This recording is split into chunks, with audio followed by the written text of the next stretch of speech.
À la lecture du testament, l'avocat m'a donné un chèque de 38 000 €. Mon père l'a pris, l'a brûlé devant moi. Je n'ai pas bronché, j'ai souri. Car ce qu'il tenait entre ses mains n'était pas là. Je m'appelle Victoire, j'ai 28 ans, et je viens de voir mon père brûler 35 millions d'euros devant toute notre famille. Mon grand-père, Charles, qui m'a élevé bien plus que mon propre père ne l'a jamais fait, m'a laissé sa fortune dans son testament. Le regard de haine pure sur le visage de mon père lorsqu'il a arraché ce chèque pour y mettre le feu est quelque chose que je n'oublierai jamais. Pourtant, je suis restée assise là, souriante, ce qui a encore plus dérouté tout le monde. Grandir en tant que Legrand signifiait quelque chose dans notre ville. Mon grand-père, Charles Legrand, n'était pas seulement riche. Il avait bâti les entreprises Legrand à partir de rien, armé seulement de sa détermination et d'un sens des affaires brillant. Alors que tout le monde voyait le manoir et les voitures de luxe, je voyais l'homme qui m'emmenait manger une glace tous les dimanches après-midi et écouter mes rêves comme s'ils étaient les choses les plus importantes au monde. Victoire, le succès ne se mesure pas à ce que tu possèdes, me disait-il en léchant sa double boulement de chocolat. C'est le fait de créer quelque chose de significatif qui te survivra. Même à 7 ans, je hochais sérieusement la tête pendant que le chocolat coulait sur mes doigts. Ces dimanches étaient sacrés. Nous nous promenions dans le jardin botanique qu'il finançait et il m'apprenait le nom de chaque fleur et de chaque arbre. Parfois, nous restions assis sur notre banc pendant des heures et il me racontait ses débuts dans un minuscule bureau avec seulement 2 employés. Il m'interrogeait sur des concepts commerciaux que je n'aurais pas dû comprendre à cet âge, mais que je saisissais pourtant intuitivement. Mon père, Richard, en revanche, était une ombre complexe dans ma vie. En tant que fils unique de mon grand-père, il avait tout reçu sur un plateau. Les meilleures écoles, les relations, le capital de départ pour ses projets. Pourtant, rien n'était jamais suffisant. Ses affaires fleurissaient brièvement sous la tutelle de grand-père, puis s'effondraient lorsqu'il ignorait les conseils et prenait des décisions impulsives. Je me souviens de la nuit de mes 12 ans, caché en haut de l'escalier, pendant que père criait après grand-père dans le bureau en bas. « Rien de ce que je fais n'est jamais assez bien pour toi, hurlait-il, l'odeur du whisky m'atteignant même depuis ma cachette. Tu me donnes ces opportunités juste pour me regarder échouer. Richard, je te donne des opportunités parce que tu es mon fils, répondait grand-père d'une voix égale. Mais tu te sabotes à chaque fois. L'affaire Valmont a échoué parce que tu n'as pas lu le contrat attentivement, pas parce que je t'ai piégé. Et je suppose que Victoire l'aurait lu parfaitement, a craché mon père. Ta précieuse petite fille qui ne peut rien faire de mal. C'est là que j'ai compris pour la première fois que mon père m'en voulait, non seulement parce que j'avais l'attention de grand-père, mais parce que j'avais son respect. Ma mère, Diane, faisait de son mieux pour calmer ses eaux troubles. Ancienne conservatrice d'art tombée amoureuse du fils charmant d'un magnate des affaires, elle n'avait pas signé pour ce niveau de dysfonctionnement familial. Pourtant, elle était le ciment qui empêchait les dîners de fête d'exploser en guerre totale. Ton père t'aime, me chuchotait-elle après qu'il ait manqué une autre pièce de théâtre scolaire ou une compétition de natation. Il ne sait juste pas comment le montrer correctement. Je hochais la tête, mais même à l'époque, je connaissais la différence entre l'absence et l'évitement. Mère avait ses propres relations cordiales avec grand-père. Il respectait son intelligence et son goût, la consultant pour les acquisitions d'art de l'entreprise et l'invitant à des événements culturels. Il était clair qu'il pensait que son fils avait fait un mariage au-dessus de sa condition, ce qui ne faisait qu'alimenter le ressentiment de mon père. Lorsque la consommation d'alcool de mon père a empiré durant mon adolescence, ma mère m'a protégé du pire. Elle m'envoyait rester chez grand-père quand père faisait des crises. Ces week-ends dans la maison du lac de grand-père sont devenus un autre sanctuaire où je pouvais respirer sans la tension suffocante de la maison parentale. Mes choix d'études sont devenus un autre champ de bataille. Père insistait pour que je fasse des études de lettres ou d'art, quelque chose de convenable pour une femme du monde, disait-il avec dédain. Grand-père ne m'a jamais poussé dans un sens ou dans l'autre, mais posait des questions réfléchies sur mes intérêts. Quand j'ai choisi une grande école de commerce, mon père ne m'a pas parlé pendant des mois. Tu suis les traces du vieux, a-t-il ricané lors du dîner de Noël cette année-là. Quelle originalité. Ce qu'ils n'avaient pas réalisé tous les deux, c'est que j'avais fait mon choix indépendamment. J'avais une affinité naturelle pour la stratégie d'entreprise et l'économie. Le fait que cela s'aligne avec le domaine de grand-père était une coïncidence, même si ces histoires avaient, il est vrai, éveillé ma curiosité initiale. Après mon diplôme, j'ai choqué tout le monde en déclinant l'offre de grand-père de rejoindre les entreprises Legrand. Au lieu de cela, j'ai pris un poste de débutante chez Banque Martin, une firme concurrente. J'ai besoin de savoir que je peux réussir par moi-même, ai-je expliqué à grand-père autour de notre glace du dimanche, une tradition que nous maintenions même à l'âge adulte. Il a souri avec fierté. C'est exactement pour ça que tu serais parfaite chez le grand. Mais je respecte ta décision, Victoire. Trace ton propre chemin. Ce que je ne savais pas alors, c'est que grand-père suivait ma carrière grâce à ses relations dans l'industrie.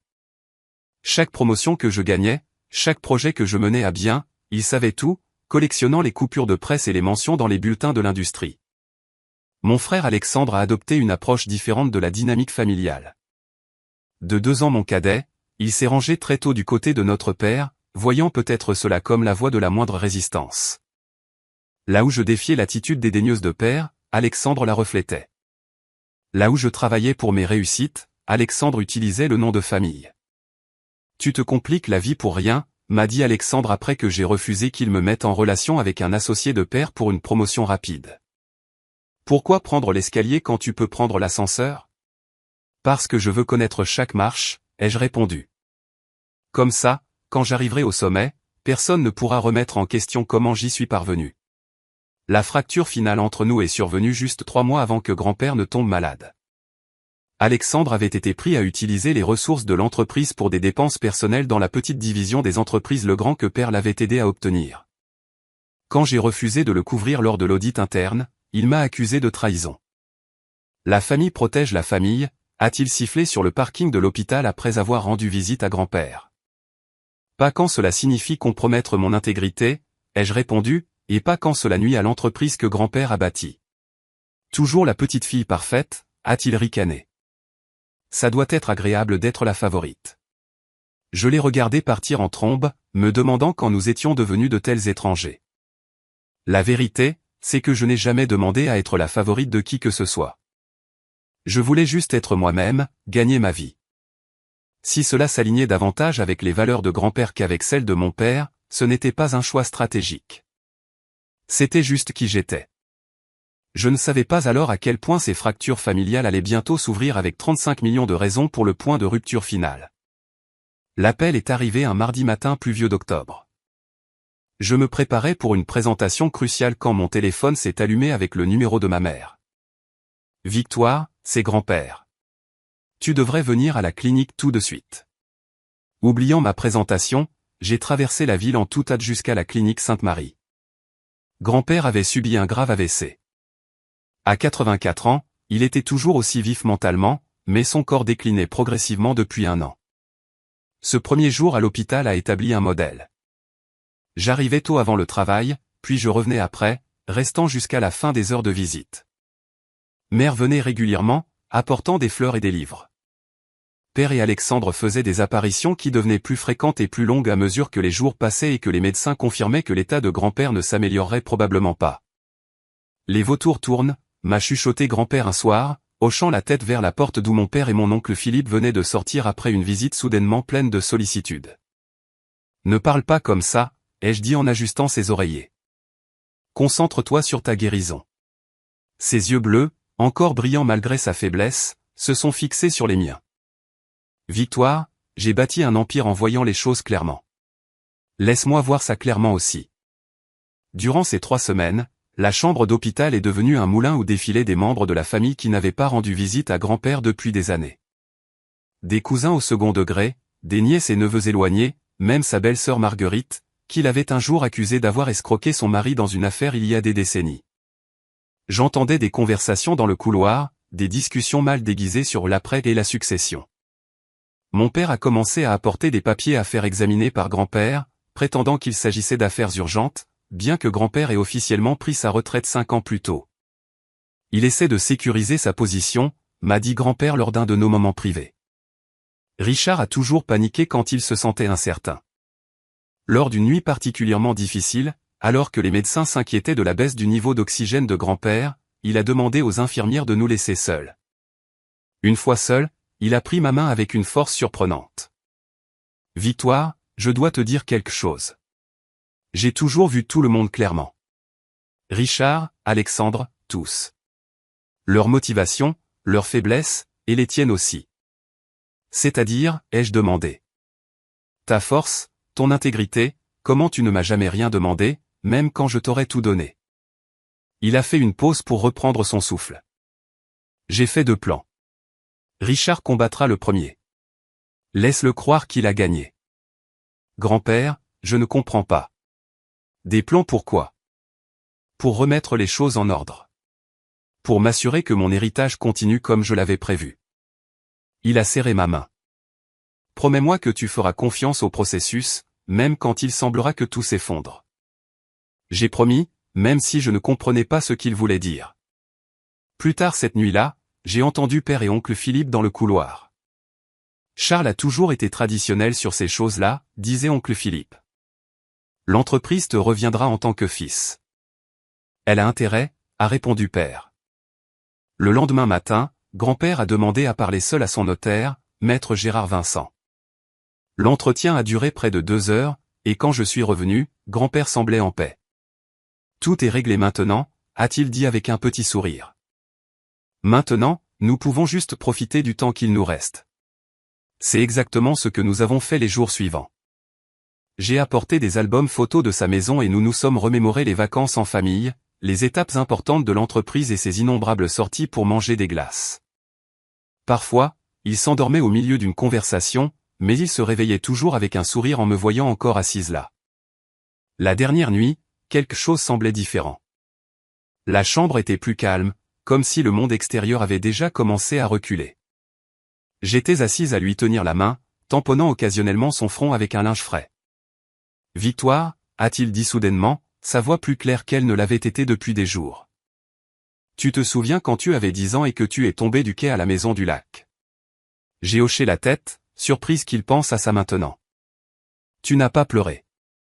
Tu saignais, tu avais peur de l'eau à l'époque, mais tu n'as pas pleuré. Tu t'es juste relevé, tu as laissé ta grand-mère bander ton genou, et tu es retourné dehors 1 heure plus tard. Je voulais prouver que je n'avais pas peur, ai-je dit. Non, tu voulais te prouver à toi-même que tomber ne te définissait pas. C'est rare. » Ses yeux ont dérivé vers la fenêtre où l'aube commençait à peine à éclairer le ciel. Utilise cette qualité dans les jours à venir. Ce furent les derniers mots cohérents qu'il m'a adressés. J'étais seul avec lui quand il s'est éteint paisiblement. Le lendemain matin, juste au moment où le soleil perçait l'horizon.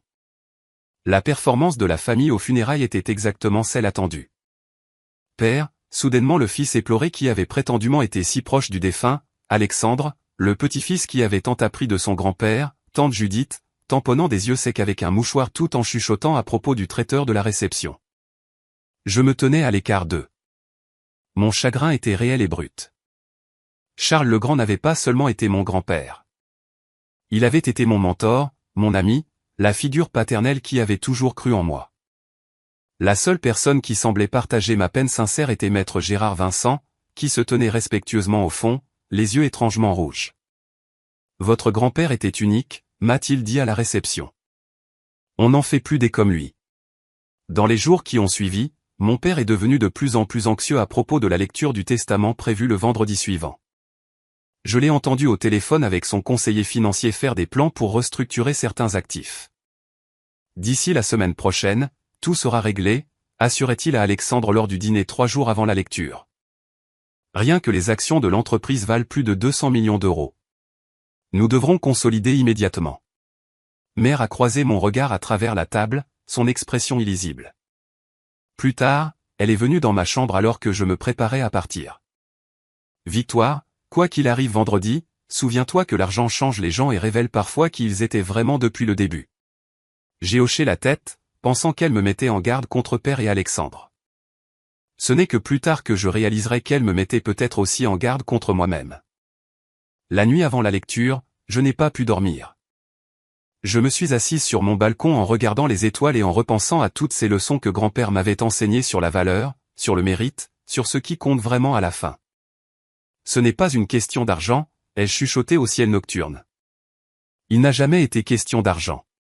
Avec cette pensée, j'ai enfin trouvé assez de paix pour dormir, ignorant la tempête qui nous attendait tous le lendemain matin. Le bureau de grand-père avait toujours été une pièce impressionnante avec ses bibliothèques du sol au plafond, ses meubles en cuir et le bureau massif en chêne où il avait bâti son empire, un contrat à la fois. Maintenant, avec 14 membres de la famille entassés dedans, l'espace semblait plus petit, presque claustrophobique. Père s'était installé dans le fauteuil de grand-père, un geste présomptueux qui a suscité un froncement de sourcils subtil de la part de maître Vincent. Mère était assise à côté de lui, élégante en noir simple, le visage affichant une neutralité étudiée. Alexandre était affalé contre la bibliothèque, tentant de feindre un désintérêt décontracté, mais trahi par ses regards constants à sa montre. Tante Judith et oncle Philippe étaient assis raidement sur le canapé en cuir tandis que les cousins Rachel, Thomas et Stéphanie étaient perchés maladroitement sur des chaises apportées de la salle à manger. La sœur de grand-père, Florence, maintenant âgée de 86 ans, occupait le seul fauteuil du salon, son infirmière veillant derrière elle. J'ai choisi un endroit près de la fenêtre, légèrement à l'écart des autres. Le soleil du matin réchauffait mon dos alors que maître Vincent disposait ses documents sur le bureau, demandant gentiment à Père de libérer le fauteuil pour qu'il puisse mener la procédure correctement. Avant de commencer, a dit maître Vincent une fois que tout le monde fut installé, je tiens à préciser que Charles était tout à fait sain d'esprit lorsqu'il a pris ses dispositions, avec 2 médecins indépendants confirmant sa clarté cognitive. Ces documents ont été exécutés conformément à la loi avec tous les témoins appropriés. Il a regardé Père avec insistance en ajoutant, ils sont juridiquement contraignants et incontestables. La mâchoire de Père s'est serrée, mais il n'a rien dit. Maître Vincent a commencé par les petits legs. 10 000 € à chacun des membres du personnel de maison ayant servi grand-père plus de 5 ans. 100 000 € à son ancienne école pour un fonds de bourse d'études. Sa collection de livres rares à la bibliothèque municipale. À ma sœur Florence, a lu maître Vincent, je lègue ma maison de vacances au Cap Ferret et une rente viagère de 75 000 € par an. Tante Florence a hoché la tête, sans surprise. Elle et grand-père étaient restés proches toute leur vie.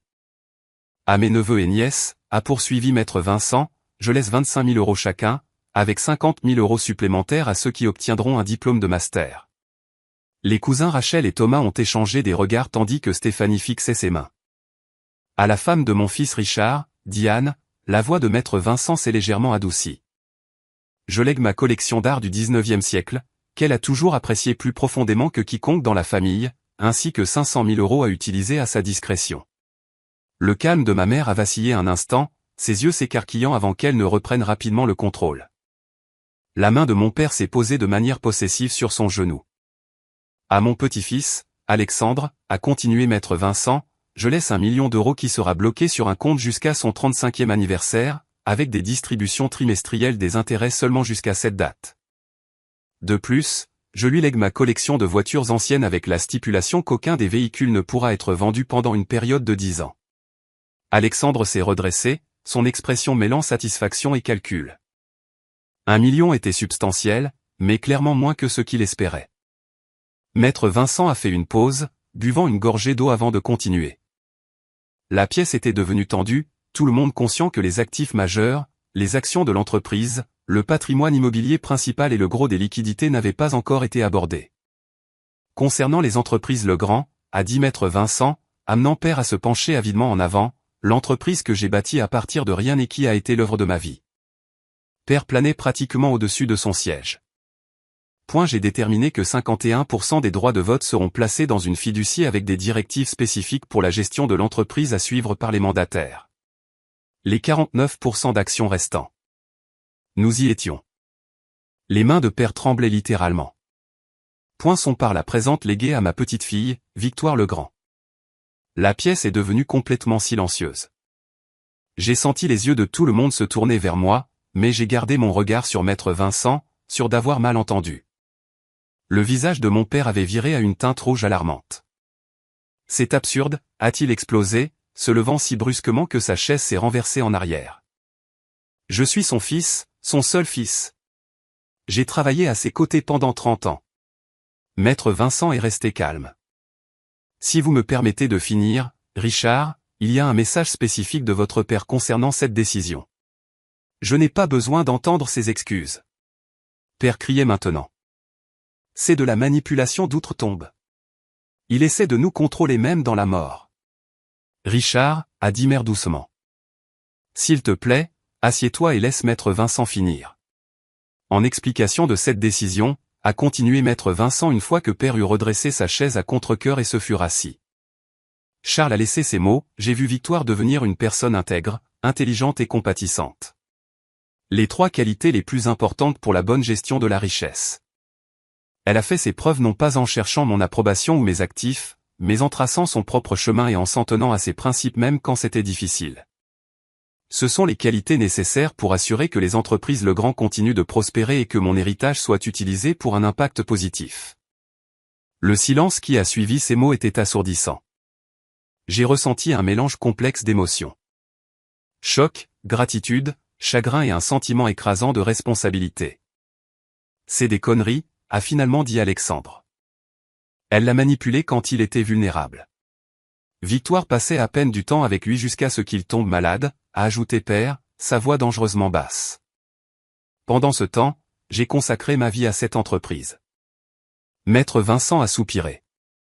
Si je peux me permettre, Richard, selon les registres de l'entreprise, Victoire rendait visite à votre père à son bureau chaque vendredi pour le déjeuner tout au long de ses études et l'appelait chaque semaine, même après avoir pris un emploi dans une autre firme. Les registres des visites de l'hôpital montrent également qu'elle a passé plus de temps avec lui pendant sa maladie que tous les autres membres de la famille réunis. Père s'est levé à nouveau. Se dirigeant cette fois vers le bureau où Maître Vincent avait placé le chèque géant symbolique libellé à mon nom pour 35 millions d'euros, une représentation visuelle de l'héritage qui serait en fait transféré par les canaux financiers appropriés. Cela n'arrivera pas, a dit Père en arrachant le chèque du bureau. Mon père n'avait clairement pas toute sa tête, peu importe ce que prétendent vos médecins de compagnie. Richard, a averti Maître Vincent, détruire ce chèque ne changera rien au plan légal. Mais Père avait déjà sorti son briquet. Le denil en or que grand-père lui avait offert pour ses 40 ans. Avec un geste théâtral, il a mis le feu au coin du chèque. Voilà, a-t-il dit alors que le papier se recroquevillait et noircissait. Voilà ce que je pense de cette farce de testament. Tout le monde regardait dans un silence stupéfait le chèque brûlé. Tout le monde sauf moi. Car pendant qu'il voyait une fortune partir en fumée, je me souvenais des mots de grand-père. J'ai fait 2 plans. Richard combattra le premier. Laisse-le croire qu'il a gagné. Et donc, j'ai souri. Un petit sourire calme qui semblait dérouter tout le monde dans la pièce, encore plus que le chèque en feu. Tu as perdu la tête, m'a sifflé Alexandre. Il vient de brûler 35 millions d'euros. Maître Vincent, ai-je dit calmement, ignorant mon frère. Je crois que mon grand-père a également laissé un message vidéo. Il a mentionné vouloir nous parler à tous une dernière fois. Père a laissé tomber les restes brûlants du chèque dans une corbeille à papier, son moment de triomphe s'estompant déjà en remarquant mon absence de détresse. De quoi parles-tu, a-t-il exigé. Quelle vidéo? Maître Vincent a vérifié sa montre. Oui, il y a un message vidéo à diffuser uniquement après la lecture du testament. Je crois que le moment est approprié. Alors que Maître Vincent installait l'ordinateur portable et le projecteur, l'assurance de Père a visiblement vacillé. Il me regardait avec des yeux soupçonneux, essayant de comprendre pourquoi je n'étais pas dévasté par ses actions. Il comprendrait bien assez tôt. La famille s'est dispersée du bureau de grand-père dans divers états de détresse émotionnelle. Père est sorti en trombe immédiatement après avoir mis le feu à la corbeille, ne restant même pas pour regarder le feu s'éteindre complètement. Alexandre l'a suivi, me lançant un dernier regard confus. Mère m'a serré doucement la main avant de partir avec tante Florence. Les autres sont sortis au compte-gouttes jusqu'à ce qu'il ne reste que Maître Vincent et moi. Ils ne comprennent pas pourquoi vous êtes si calme, a observé Maître Vincent en fermant la porte derrière le dernier parent parti. Grand-père m'a dit de faire confiance au processus, ai-je répondu. Il a dit qu'il y avait 2 plans. Maître Vincent a hoché la tête, son attitude professionnelle s'adoucissant légèrement. Votre grand-père était un homme exceptionnel. Brillant en affaires, oui, mais aussi un excellent juge de caractère. Il a rouvert sa mallette, en extrayant une enveloppe scellée. Ceci est pour vous. Le 2e plan. L'enveloppe contenait une lettre de la main distinctive de grand-père et plusieurs documents officiels. Le chèque que votre père a brûlé était purement symbolique, a expliqué Maître Vincent pendant que je parcourais les documents. Les transferts réels ont été exécutés 2 semaines avant le décès de votre grand-père, les fonds et les actifs étant déjà sécurisés dans les comptes et fiducies appropriés. J'ai levé les yeux des papiers. Donc la lecture du testament était un test? Maître Vincent a terminé, bien que révélation soit peut-être un meilleur mot.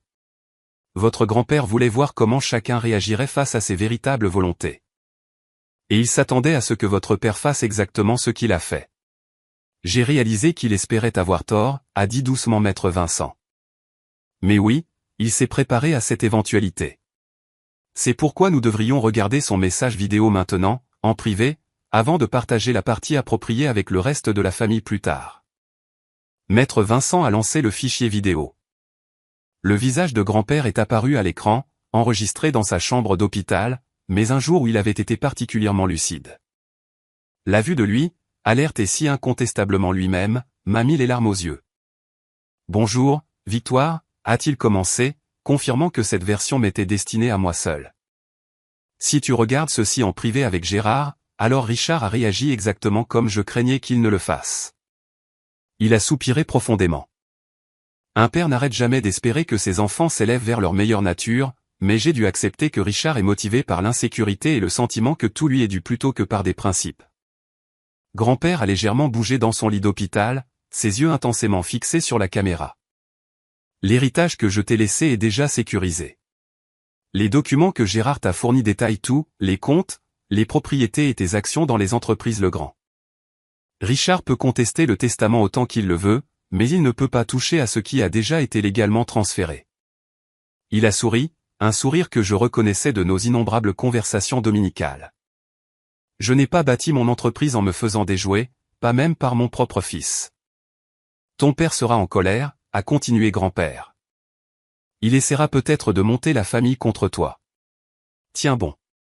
Les administrateurs que j'ai nommés pour gérer les opérations de l'entreprise pour l'année prochaine sont fidèles à ma vision, pas aux ambitions de Richard.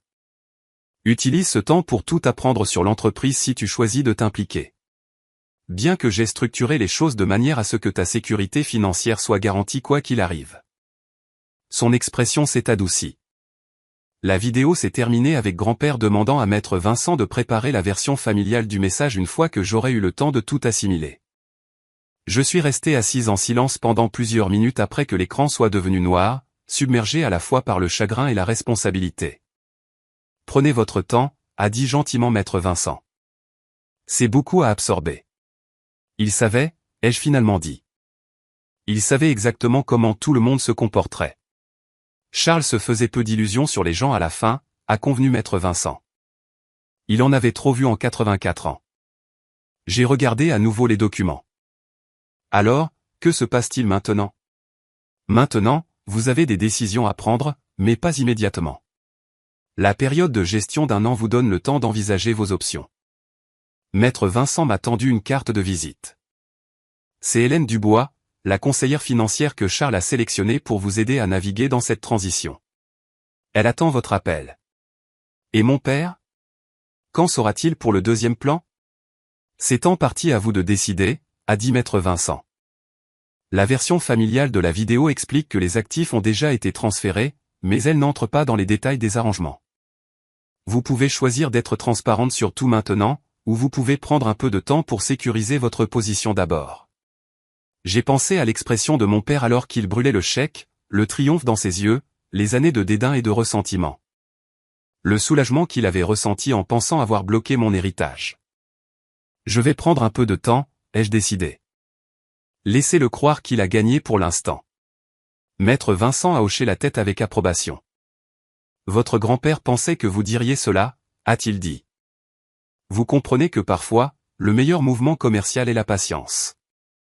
Après le départ de maître Vincent, je suis resté dans le bureau de grand-père, passant mes doigts sur le dos de ses livres, m'asseyant dans son fauteuil, absorbant la réalité de ma nouvelle situation. La maison était calme, la famille s'étant retirée pour digérer les événements de la matinée. Quand je suis finalement rentré à mon appartement ce soir-là, je me sentais différente. Pas seulement parce que j'étais maintenant techniquement l'une des jeunes femmes les plus riches de la ville, mais parce que je portais le poids de la confiance de grand-père en moi. Sa conviction que je prendrais de bonnes décisions, sa certitude que j'honorerais son héritage. Je me suis versé un seul verre du whisky préféré de grand-père, un rituel qu'il avait initié pour mon 25e anniversaire, et je l'ai levé à sa mémoire. Je promets de te rendre fier, ai-je chuchoté à la pièce vide. Pas de ce que j'ai, mais de ce que j'en fais. Cette nuit-là, je n'ai appelé personne. Je n'ai pas fait la fête. Je me suis assise avec mes pensées, faisant des listes mentales de priorités et de principes qui guideraient mes prochaines étapes. J'ai pensé à Père, à Alexandre, à Mère, aux employés de l'entreprise dont les moyens de subsistance étaient maintenant en partie ma responsabilité. Au matin, j'avais le début d'un plan. Pas seulement pour gérer l'héritage, mais pour gérer les retombées familiales qui allaient sûrement arriver. Grand-père m'avait donné plus que de la richesse. Il m'avait donné du temps, de la sécurité et la confiance de sa foi en moi. Maintenant, je devais prouver que sa foi était justifiée. La semaine suivant la lecture du testament s'est déroulée exactement comme je l'avais prévu. Père m'évitait complètement, ne reconnaissant même pas ma présence lorsque nous nous croisions dans le couloir de la maison familiale où j'étais venu récupérer quelques affaires personnelles. Alexandre alternait entre un silence froid et des remarques cinglantes sur les cadeaux immérités. Seule Mère maintenait une normalité, bien que la fatigue se lise autour de ses yeux. Il voit des avocats, m'a-t-elle confié lors d'un déjeuner rapide mercredi. 3 cabinets différents jusqu'à présent. Il est convaincu qu'il peut faire annuler le testament. Est-ce ce que tu veux, lui ai-je demandé directement. Elle a serré les dents pensivement. Ce que je veux, c'est que cette famille guérisse, mais je ne pense pas que ce soit possible tant que certaines vérités n'auront pas été affrontées. Elle m'a regardé dans les yeux. Ton père a vécu dans l'ombre de ton grand-père toute sa vie. Maintenant, il va devoir vivre dans la tienne aussi. Ce ne sera pas facile pour lui. J'ai hoché la tête, comprenant ce qu'elle voulait dire. La fierté de mon père avait toujours été sa faiblesse, et maintenant elle était mise à l'épreuve de la manière la plus douloureuse possible. Ce qu'aucun d'eux ne savait, ce que maître Vincent et moi avions convenu de garder privé temporairement, c'est que pendant que père rencontrait des avocats qui allaient finalement le décevoir, je rencontrais Hélène Dubois et les administrateurs que grand-père avait nommés.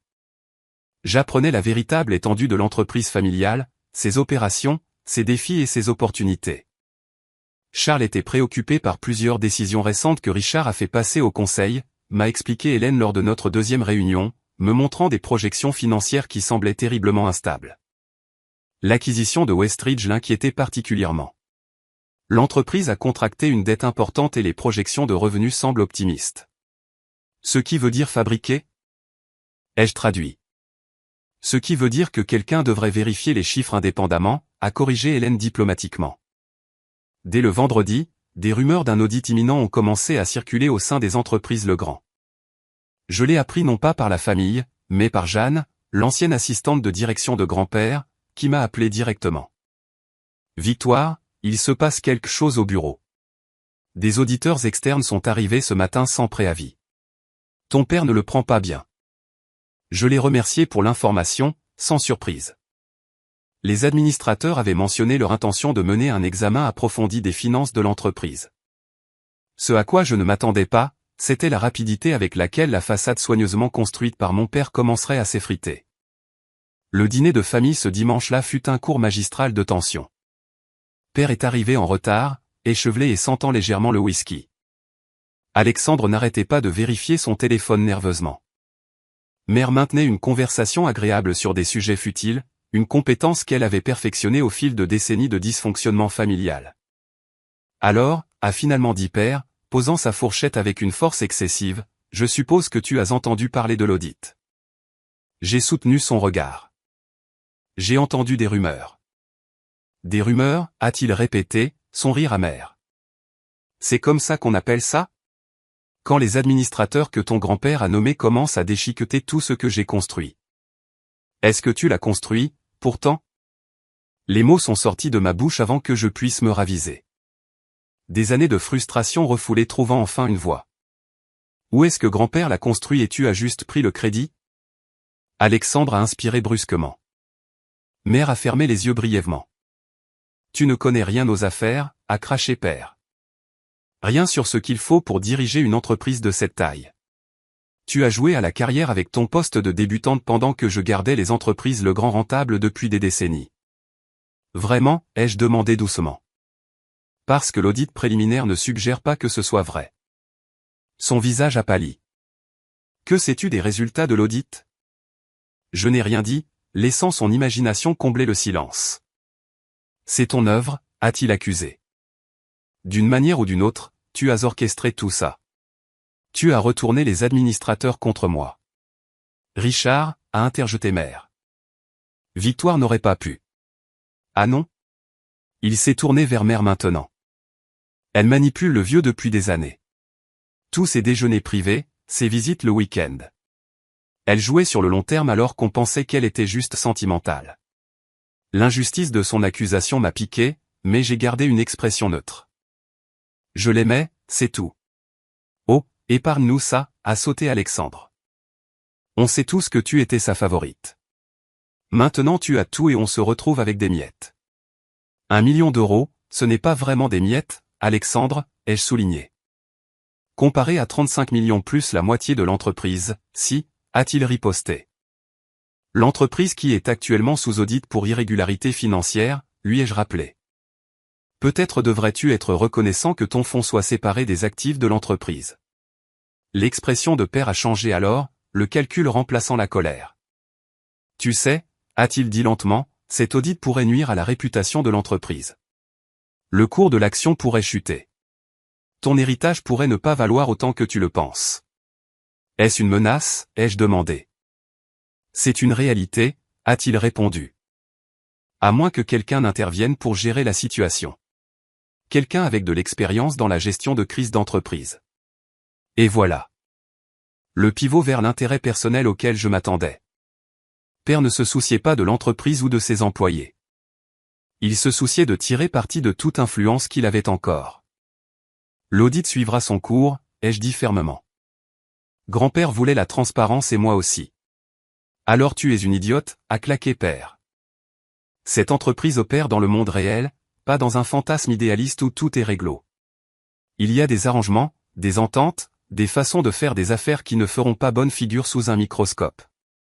Je me suis penché en avant. Es-tu en train d'admettre des pratiques commerciales inappropriées, père? Il a réalisé son erreur immédiatement. Ne déforme pas mes mots.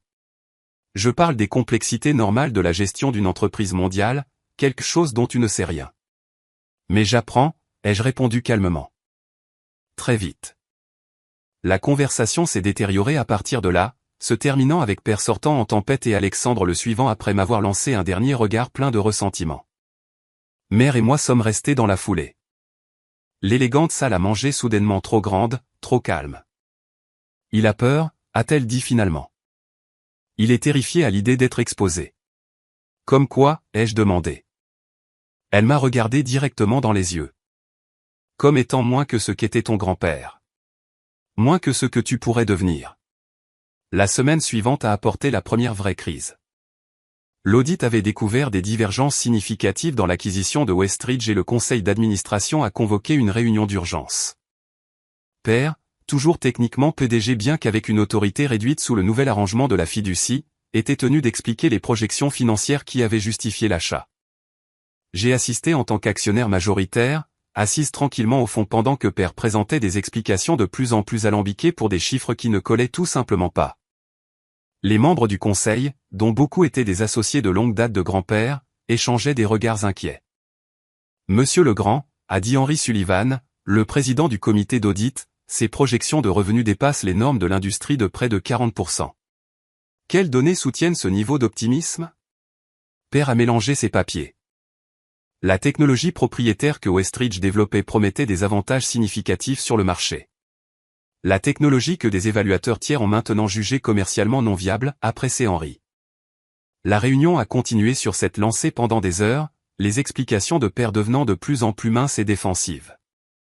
À la fin, il était clair pour toutes les personnes présentes que l'acquisition avait été une grave erreur, possiblement motivée par des facteurs dépassant le bon jugement commercial.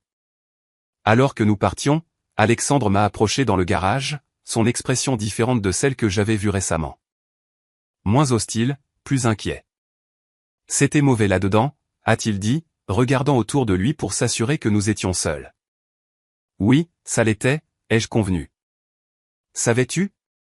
Avant aujourd'hui. J'ai étudié le visage de mon frère, essayant de jauger sa sincérité.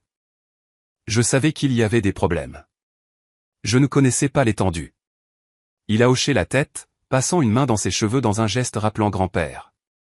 Papa boit plus, beaucoup plus depuis avant la mort de grand-père, en fait. Je ne suis pas surprise, ai-je dit. Il a pris de mauvaises décisions, a admis Alexandre. L'affaire Westridge.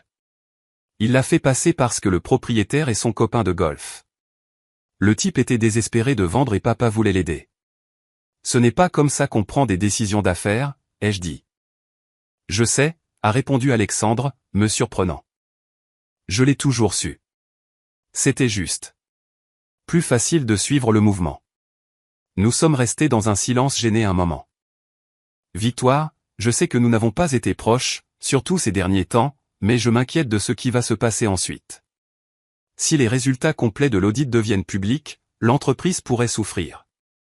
J'ai fini pour lui, je sais, pas seulement l'entreprise.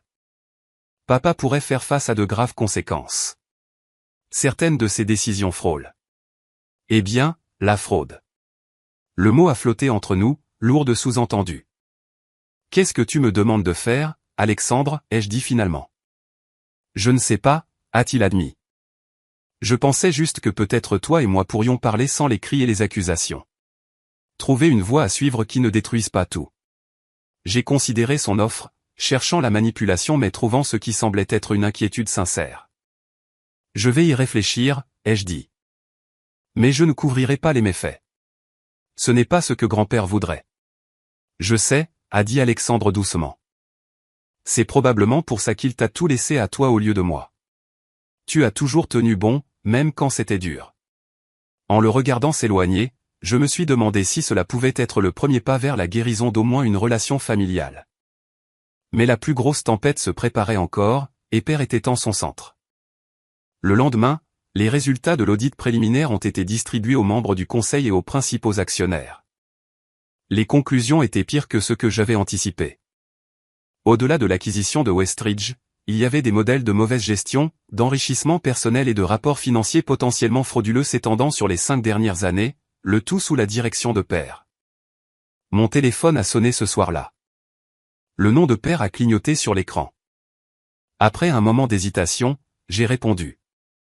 Il faut qu'on parle, a-t-il dit sans préambule. Pas au téléphone. Viens à la maison demain, 10 heures. J'y serai. J'ai accepté, curieuse de voir quelle approche il adopterait.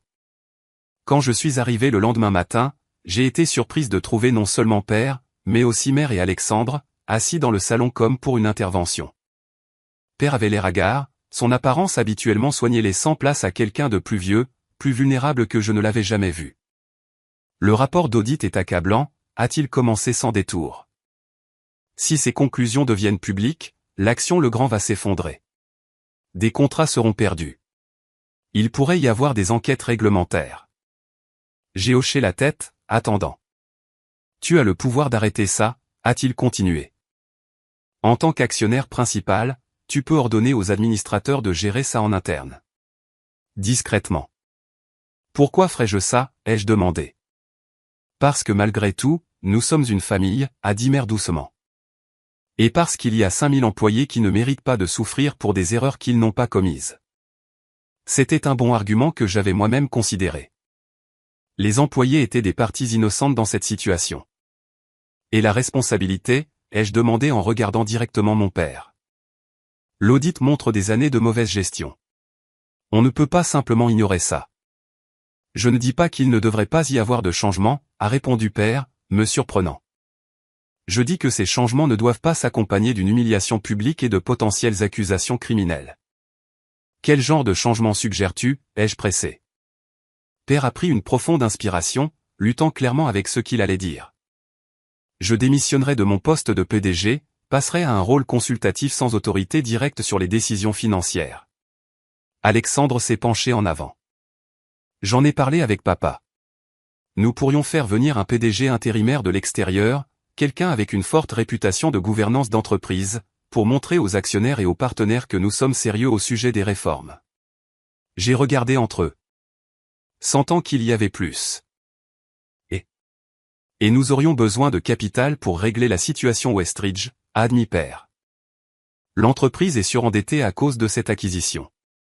Nous devons soit investir davantage pour rendre la technologie viable, soit passer ça en perte et restructurer la dette. Donc, tu as besoin de mon argent pour réparer ton erreur, ai-je clarifié. J'ai besoin de ton aide pour sauver l'entreprise que notre grand-père a bâtie, a contré Père, sa voix montant légèrement avant qu'il ne se reprenne visiblement. Victoire, je sais que nous avons une eau différente. Je sais que je n'ai pas toujours été le père que tu méritais, mais il ne s'agit plus de moi ou de toi, ou même de Charles. Il s'agit de préserver ce qu'il a créé. Je l'ai étudié, cherchant la manipulation, l'angle d'attaque. Mais tout ce que je voyais, c'était un homme fatigué confrontant enfin ses échecs. Je vais y réfléchir, ai-je dit finalement. Mais je veux une transparence totale dorénavant. Plus de secrets. Plus d'affaires douteuses. D'accord, a dit Père immédiatement. Et je veux un siège au comité exécutif, ai-je ajouté. Pas juste au conseil d'administration. Je veux être impliqué dans les décisions majeures. Père a hésité, mais Alexandre a hoché la tête. C'est logique. C'est toi qui as le plus à perdre maintenant. Je vais examiner le rapport d'audit complet et consulter les conseillers financiers que grand-père a nommés, ai-je dit en me levant pour indiquer que la conversation était terminée. Je vous ferai connaître ma décision dans la semaine. Alors que je me tournais pour partir, Père m'a appelé. Victoire, merci d'avoir écouté. J'ai fait une pause à la porte. Je n'ai encore rien accepté. Je sais, a-t-il dit. Mais tu aurais pu refuser de même en discuter. Tu es plus comme lui que je ne l'ai jamais été. Ce n'était pas tout à fait des excuses, mais venant de Richard le Grand, c'était peut-être la chose la plus proche d'un aveu de respect que je recevrai jamais. En m'éloignant en voiture, j'ai réalisé que la dynamique de pouvoir dans notre famille avait changé irrévocablement. Pour la première fois, Père venait vers moi pour obtenir de l'aide plutôt que l'inverse. La question était maintenant, qu'allais-je faire de ce pouvoir? Après une semaine de réunions intensives avec des conseillers financiers, des administrateurs et des experts en gouvernance d'entreprise, j'ai pris ma décision. L'approche ne serait pas celle que Père attendait, pas une opération de nettoyage discrète qui préserverait sa dignité tout en résolvant les problèmes qu'il avait créés. Au lieu de cela, j'ai formulé une intervention stratégique qui traiterait les problèmes de l'entreprise tout en établissant un nouvel ordre. J'ai convoqué une réunion officielle du conseil, m'assurant que tous les membres seraient présents. Père est arrivé semblant plus posé qu'il ne l'avait été récemment, s'attendant clairement à ce que j'ai accepté sa proposition. Alexandre était assis à côté de lui, ajustant nerveusement sa cravate. Quand mon tour est venu de parler, je me suis levé et me suis adressé à la salle avec une confiance qui semblait à la fois naturelle et étrange, comme si l'esprit de grand-père avait fusionné avec le mien. Après un examen attentif des conclusions de l'audit et consultation avec des experts financiers, je suis prêt à faire un investissement en capital significatif pour résoudre les problèmes identifiés, ai-je commencé. L'expression de Père s'est détendue légèrement. Cependant, ai-je continué, cet investissement s'accompagne de conditions. Premièrement, j'achèterai des actions supplémentaires de la trésorerie de l'entreprise à un taux favorable, augmentant ma participation à 65%. Des murmures ont circulé autour de la table.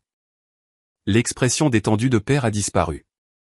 Deuxièmement, je propose une restructuration complète de la direction exécutive. Richard le Grand passera à un rôle consultatif non exécutif sans autorité opérationnelle ni pouvoir de signature. Attends une minute, a commencé Père, mais Henry Sullivan l'a coupé. Laissez Mademoiselle le Grand finir sa proposition, Richard. Le conseil a besoin d'entendre le plan complet. J'ai hoché la tête avec gratitude vers Henry. Un PDG intérimaire sera nommé de l'extérieur de l'entreprise. J'ai déjà identifié plusieurs candidats avec une forte expérience de redressement. De plus, un nouveau directeur financier sera engagé pour mettre en œuvre des contrôles financiers et des structures de rapport appropriées.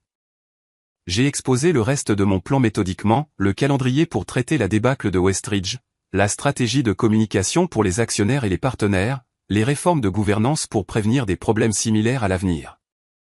Tout au long de ma présentation, le visage de Père est passé du choc à la colère, et finalement à une reconnaissance rancunière. Quand j'ai fini, le président du conseil a ouvert la discussion. Plusieurs membres ont exprimé leur soutien immédiatement, clairement soulagés que quelqu'un prenne des mesures décisives. D'autres ont soulevé des questions sur des éléments spécifiques auxquels j'ai répondu avec la minutie que grand-père avait toujours valorisée. Finalement, Père a parlé. Ce plan m'écarte effectivement de l'entreprise que je dirige depuis 15 ans. L'entreprise que tu as mal gérée pendant au moins 5 de ces années, ai-je corrigé doucement. Ce n'est pas punitif, Père. C'est nécessaire pour que les entreprises le grand survivent et prospèrent. Et si je m'oppose à ce plan, a-t-il défié. Alors je retire mon offre d'investissement, ai-je répondu calmement. Les conclusions de l'audit deviennent publiques. Les autorités de régulation reçoivent notre entière coopération et l'entreprise fait face aux conséquences, quelles qu'elles soient. La pièce est devenue silencieuse alors que tout le monde absorbait les implications. Tu prends l'entreprise en otage, a dit Père, la voix basse. Je lui offre le salut, ai-je contré. Avec des conditions qui la protègent de nouveaux dommages. Alexandre, qui était resté silencieux jusqu'à présent, a finalement parlé. Papa, elle a raison. C'est la meilleure option que nous ayons. La tête de Père a claqué vers lui, la trahison évidente dans son expression. J'ai vu les chiffres, a continué Alexandre. On ne peut pas réparer ça nous-mêmes. Et le plan de Victoire garde la famille aux commandes, juste. Des membres différents de la famille. Le vote, quand il est venu, a été décisif. Le Conseil a approuvé ma proposition presque à l'unanimité, Père émettant le seul vote dissident. Alors que la séance était levée, il est sorti en trombe sans parler à personne. Alexandre s'est attardé, m'approchant avec hésitation. C'était impressionnant, a-t-il dit. Grand-père aurait été fier. Merci, ai-je répondu, traitant encore l'énormité de ce qui venait de se passer. Il ne te pardonnera pas facilement, a averti Alexandre, hochant la tête vers la porte par laquelle Père venait de sortir. Il ressentira cela comme la trahison ultime. Je sais, ai-je dit. Mais c'était la bonne chose pour l'entreprise, pour l'héritage de grand-père. Et pour Père aussi, même s'il ne peut pas encore le voir, a ajouté Alexandre. De cette façon, il n'y a pas de disgrâce publique, pas de conséquences juridiques. Il devrait te remercier. J'ai souri, ironique. Les semaines suivantes ont été un tourbillon d'activités. J'ai travaillé en étroite collaboration avec les administrateurs pour mettre en œuvre le plan de restructuration, interviewer les candidats au poste de PDG, communiquer avec les principales parties prenantes et en apprendre plus sur l'entreprise que jamais auparavant. Père est resté ostensiblement absent, s'étant retiré à la Maison du Lac pour digérer les récents événements. Selon Mère, Marguerite Chen, la PDG intérimaire que nous avons nommée, s'est avérée être exactement ce dont l'entreprise avait besoin, expérimentée, pragmatique et méticuleuse sur la bonne gouvernance. Sous sa direction, nous avons commencé le processus douloureux mais nécessaire de dénouement de l'acquisition Westridge, encaissant le coût financier mais préservant l'intégrité de l'entreprise. 6 semaines après la réunion du conseil, je suis arrivé au bureau pour trouver Père attendant à la réception. Il avait l'air différent, plus mince, son apparence habituellement impeccable légèrement froissée, mais ses yeux plus clairs que je ne les avais vus depuis des années. « As-tu quelques minutes » a-t-il demandé, son ton formel, mais pas hostile. Je l'ai conduit à mon bureau, l'ancien espace de grand-père, que j'avais initialement hésité à occuper, mais dans lequel je me sentais de plus en plus à l'aise. « Tu as fait des changements » a observé Père, regardant la pièce où j'avais enlevé certains des meubles les plus lourds et ajouté des plantes et de l'art moderne. Quelques-uns, ai-je reconnu. « Comment vas-tu, Père » Il s'est assis lourdement sur la chaise visiteur. J'ai été mieux, j'ai aussi été pire. Il a fait une pause. Je vois quelqu'un. Un thérapeute, ai-je demandé, surprise. Une suggestion de ta mère, a-t-il admis. Cela m'a tellement surprise que je n'ai pas répondu immédiatement. Il m'aide à voir certaines choses plus clairement, a continué Père. Sur moi-même, sur la façon dont j'ai géré. Eh bien, tout. C'est bien, ai-je dit prudemment. J'ai été injuste envers toi, a-t-il dit brusquement. Pendant des années. J'en voulais à ta relation avec mon père. J'étais jaloux de la facilité avec laquelle tu as gagné son respect alors que j'ai passé des décennies à essayer et à échouer. Je suis restée silencieuse, sentant qu'il avait besoin de continuer. J'ai fait beaucoup d'erreurs, Victoire. En affaires, en famille. L'alcool a aggravé les choses, mais ça a commencé bien avant ça. Il a regardé ses mains. Je suis sobre depuis 30 jours maintenant. Un jour à la fois, comme on dit. Félicitations, ai-je dit sincèrement. Il faut du courage. Il a hoché la tête, reconnaissant le commentaire. Je ne demande pas à récupérer mon poste. Tu avais raison à ce sujet. Je ne le méritais pas. Mais j'aimerais avoir une chance de réparer les torts, de faire partie de la reconstruction de ce que j'ai endommagé. Je l'ai étudié. cherchant la manipulation que j'avais pris l'habitude de détecter dans ses paroles. Mais ses yeux contenaient une nouvelle qualité, une humilité que je n'avais jamais vue auparavant. « Que avais-tu en tête » ai-je demandé. « Je connais le comte Jensen mieux que quiconque » a-t-il dit. « Ils sont avec nous depuis 20 ans. » Marguerite a mentionné qu'il hésite à poursuivre la relation compte tenu de la restructuration. Je pourrais aider à faciliter cette transition. C'était une petite offre, mais substantielle. Le comte Jensen était important et Père avait effectivement la plus longue relation avec eux. Je vais parler à Marguerite, ai-je dit. Si elle est d'accord, nous pouvons arranger quelque chose sur une base de consultants initialement. C'est juste, a-t-il convenu, puis a ajouté, plus que juste, en fait. Alors qu'il se levait pour partir, il a fait une pause à la porte. Ton grand-père serait fier, Victoire. Pas seulement de ce que tu as fait avec l'entreprise, mais de la façon dont tu l'as fait, avec intégrité. Les mots m'ont touché plus profondément que je ne m'y attendais. Merci, père. Après son départ, je suis restée assise tranquillement, absorbant ce qui venait de se passer. Ce n'était pas le pardon. Pas encore. Il y avait trop d'histoires, trop de blessures encore en cours de guérison. Mais c'était un début. Cette même semaine, la presse économique a eu vent de notre histoire de restructuration. Les Échos ont publié un article intitulé « Entreprise Legrand, le nouveau chapitre d'une dynastie familiale », qui peignait un tableau étonnamment sympathique de notre situation. Des sources proches de l'entreprise décrivent une transition de pouvoir réfléchie de la deuxième à la troisième génération, lisait-on dans l'article. Alors que des rumeurs d'irrégularités financières ont provoqué les changements, les analystes de l'industrie ont loué l'approche transparente et décisive adoptée par Victoire Legrand, petite fille du fondateur Charles Legrand. L'attention médiatique a apporté des avantages inattendus. D'autres jeunes cadres m'ont contacté pour partager des expériences similaires de défis d'entreprise familiale.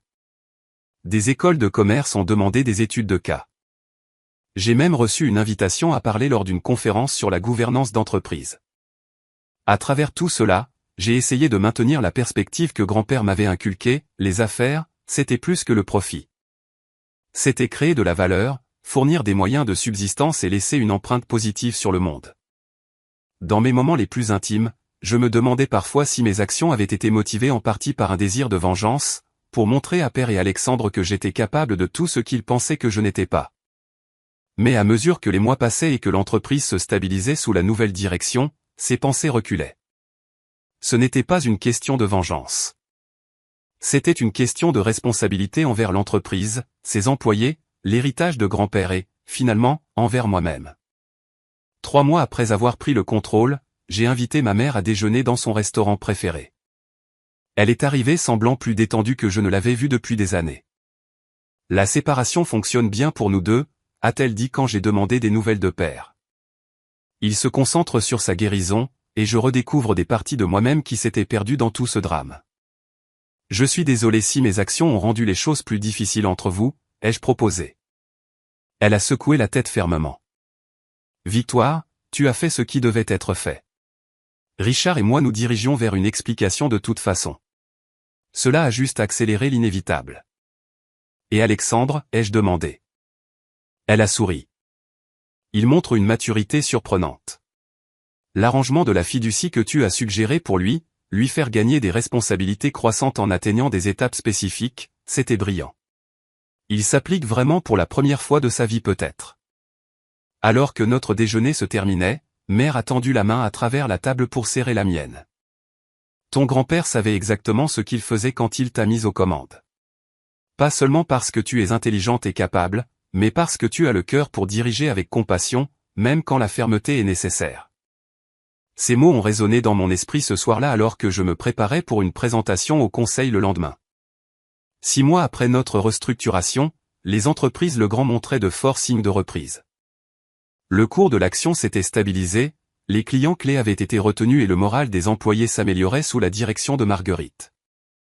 Les médias m'avaient surnommé l'héritière réticente en raison de mon parcours professionnel initial séparé de l'entreprise familiale. Le surnom m'amusait.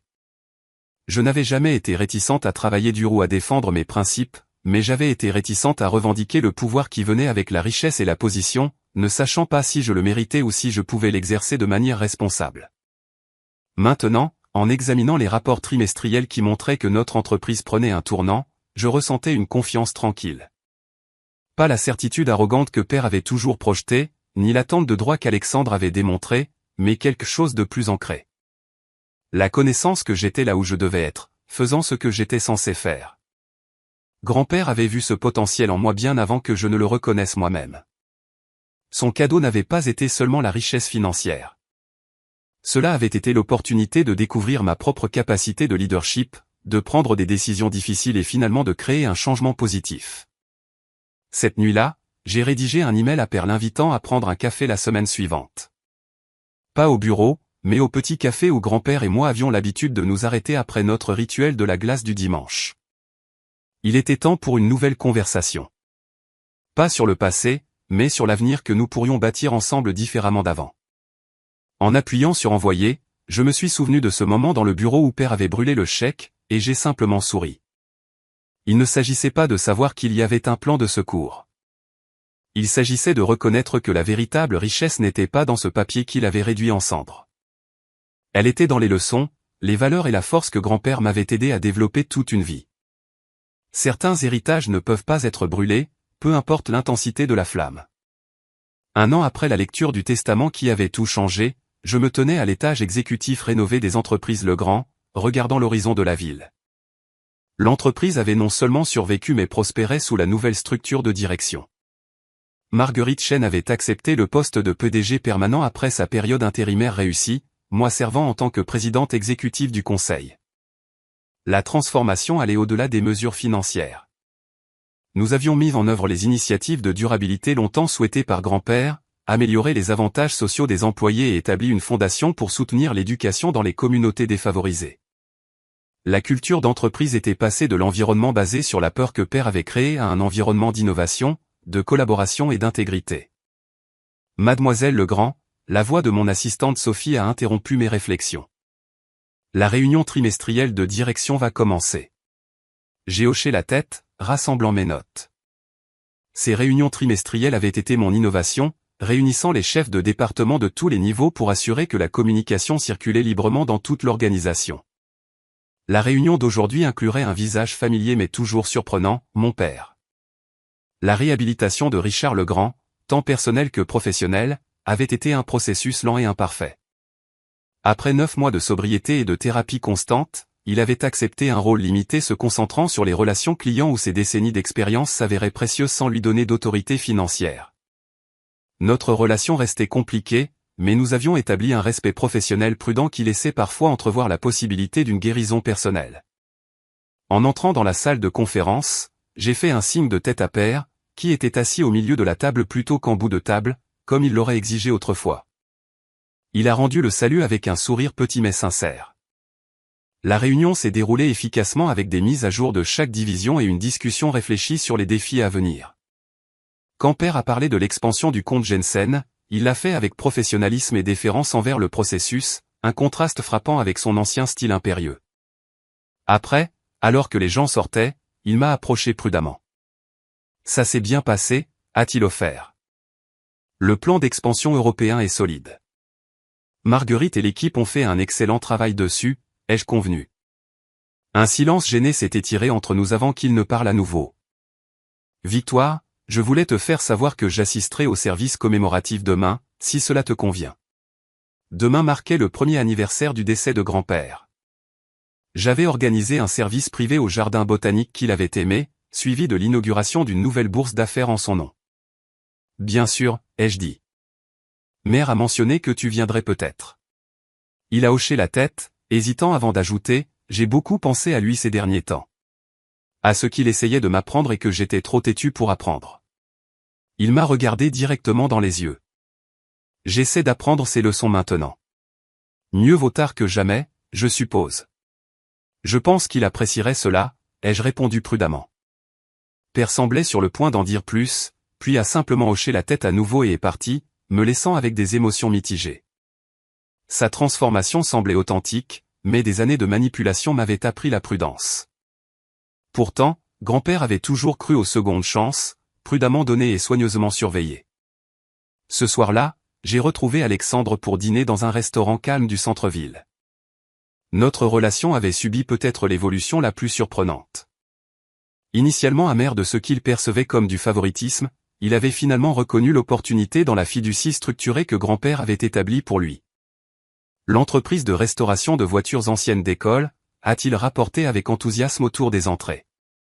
Il s'avère que toutes ces heures que grand-père a passées à m'enseigner ces vieux moteurs sont restées. Il serait ravi que tu mettes ces connaissances à profit, ai-je dit sincèrement. La transformation d'Alexandre avait commencé peu après l'éviction de père, quand il avait finalement reconnu les schémas toxiques qu'il émulait. Libéré de l'influence immédiate de père, il avait trouvé sa propre voie. Ironiquement, en embrassant la passion de grand-père pour les automobiles classiques que père avait toujours rejeté comme un passe-temps inutile. On m'a offert une place aux enchères rétromobiles l'année prochaine, a-t-il continué. Ce niveau de reconnaissance dans la communauté de la restauration est énorme. C'est fantastique, Alexandre. Vraiment. Il m'a étudié un moment. Tu sais, je t'en ai voulu si longtemps. J'étais convaincu que tu avais d'une manière ou d'une autre manipulé grand-père pour qu'il te favorise. Et maintenant, ai-je demandé, curieuse de sa perspective. Maintenant, je comprends qu'il ne faisait pas de favoritisme. Il reconnaissait quelque chose en chacun de nous que nous ne pouvions pas voir nous-mêmes. Alexandre a fait tourner son verre de vin pensivement. Pour toi, c'était la capacité de leadership. Pour moi, c'était des compétences créatives et techniques que je n'ai jamais valorisées parce que père ne le faisait pas. Sa perspicacité m'a surprise. C'est remarquablement lucide. 2 ans de thérapie, ça aide, a-t-il répondu avec un sourire d'autodérision. Il s'avère que la fiducie n'était pas faite pour me contrôler. C'était pour me donner le temps de me trouver sans pression. Notre conversation a continué, touchant au retour florissant de mère dans le monde de l'art, au rétablissement continu de père et au service commémoratif à venir. Pour la première fois de ma mémoire, nous parlions d'égal à égal, sans compétition ni ressentiment ombrageant notre interaction. En rentrant chez moi ce soir-là, j'ai réfléchi à quel point les choses avaient changé. La famille qui s'était fracturée si dramatiquement il y a un an se reconfigurait en quelque chose de nouveau. Pas parfait, mais peut-être plus sain qu'elle ne l'avait jamais été. Le service commémoratif le lendemain était tout ce que grand-père aurait voulu, digne, mais pas sombre, axé sur la continuation plutôt que sur la fin. Nous nous sommes réunis dans la roseraie où lui et moi avions passé d'innombrables dimanches après-midi, l'air d'octobre vif et clair. Quand est venu le moment pour moi de parler, j'ai regardé les visages assemblés, famille, employés, associés d'affaires et amis. Charles le Grand comprenait que le véritable héritage ne se mesure pas en euros, ai-je commencé. Il se mesure en impact sur les gens, sur les communautés, sur l'avenir. Il a bâti une entreprise prospère, oui, mais plus important encore, il a bâti des liens. Il a investi dans le potentiel. Il voyait des possibilités là où d'autres ne voyaient que des obstacles. J'ai jeté un coup d'œil à père assis raidement mais attentivement à côté de mère, et à Alexandre qui hochait la tête de manière encourageante. Il y a un an, nous nous sommes réunis pour entendre ses dernières volontés. Certains d'entre nous ont été surpris par ses décisions. Cela a valu quelques sourires complices de ceux familiers avec la lecture dramatique du testament. Mais avec le recul, j'ai fini par comprendre que son dernier acte était en fait sa plus grande leçon, que la richesse sans sagesse est vide de sens, et que le véritable héritage concerne les valeurs, pas les objets de valeur. Après la conclusion du service formel, je me suis éclipsé pour visiter la tombe de grand-père en privé. La simple pierre tombale, comme il l'avait demandé, ne portait que son nom, les dates et la phrase « Il a construit plus qu'il n'a pris ». Nous allons bien, lui ai-je dit doucement, plaçant des fleurs fraîches près de la pierre. L'entreprise est forte. La famille guérit. Lentement, mais elle guérit quand même. J'ai souri, imaginant son hochement de tête satisfait. Je pense que tu savais que cela arriverait, que tes décisions nous forceraient tous à grandir d'une manière à laquelle nous avions résisté. Une brise légère a fait bruisser les arbres voisins, et je l'ai prise comme sa réponse. De retour à mon appartement ce soir-là, j'ai passé en revue les notes pour la réunion du conseil de la fondation de demain.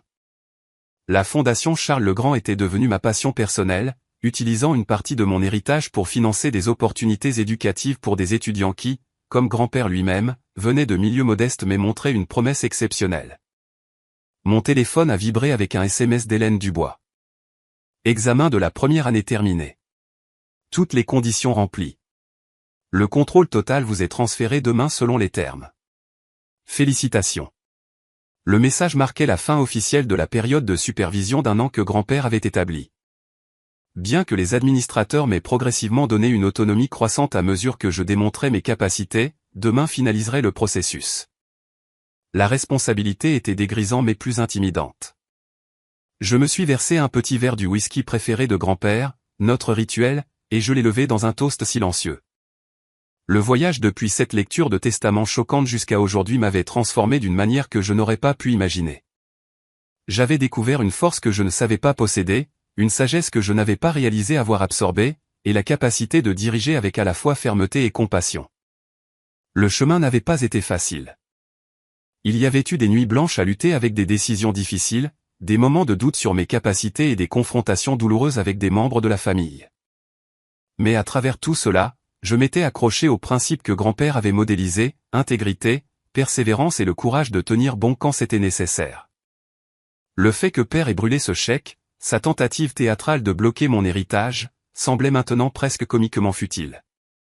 Pas parce que l'argent avait déjà été sécurisé grâce à la prévoyance de grand-père, mais parce que le véritable héritage n'avait jamais été l'argent du tout. Il s'agissait de caractère, de valeur et de vision. Des choses qui ne pouvaient pas être détruites par le feu ou la rancune. Mon sourire à ce moment-là n'avait pas été de la suffisance ou la connaissance d'un secret, bien que ce soit ce que tout le monde avait supposé. Cela avait été une reconnaissance, soudaine et profonde, que grand-père m'avait préparée exactement pour cette épreuve. Qu'en essayant de me blesser, père avait en fait révélé précisément pourquoi grand-père m'avait choisi comme successeur. Le lendemain matin, je me suis réveillé tôt et je suis allé courir le long du sentier de la rivière où grand-père et moi avions souvent marché. La ville s'éveillait à peine, le lever du soleil peignant les bâtiments d'or et de promesses. À notre banc, je me suis arrêté pour reprendre mon souffle et j'ai regardé l'eau s'écouler. Constante mais toujours changeante, comme l'entreprise qu'il avait bâtie et confiée à mes soins. La vie continuerait d'apporter des défis. Je savais que le monde des affaires était imprévisible. La guérison familiale était rarement linéaire. Et la croissance personnelle ne finissait jamais vraiment. Mais je faisais face à ces perspectives avec une confiance tranquille qui avait été durement gagnée au cours de cette année de transformation.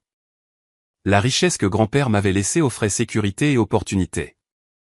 Mais son plus grand cadeau avait été de croire en moi avant que je ne croie pleinement en moi-même. En voyant mon potentiel et en créant des circonstances qui me forçaient à relever des défis, il m'avait donné quelque chose de bien plus précieux que de l'argent. Il m'avait donné la chance de découvrir ma propre force. En quittant le parquet en me dirigeant vers la maison pour me préparer pour la journée à venir, j'ai pensé à ce moment dans le bureau une dernière fois, les visages choqués, le chèque en feu, mon sourire inattendu. Dans les flammes de la colère de mon père, je n'avais pas vu la destruction.